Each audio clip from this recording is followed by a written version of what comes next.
أبو عائشة وزير الخارجية السوري في الأمس كان في العراق، وباكر منو غدا من؟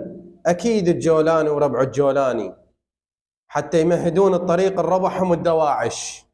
والله وسفة وعار عليكم يا شيعة أمير المؤمنين، تستقبلون هاي النماذج القذرة والتعبانة اللي تلطخت أيديهم بدماء الشهداء وشيعة أمير المؤمنين.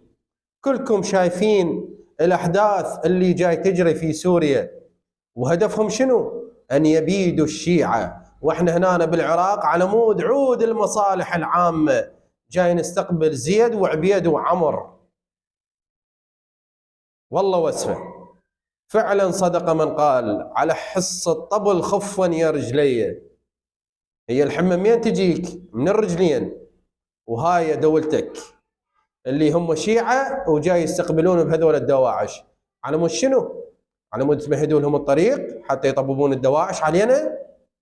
على كل الحليم تكفيه الإشارة، وآخر دعوانا الحمد لله رب العالمين، وإنا لله وإنا إليه راجعون.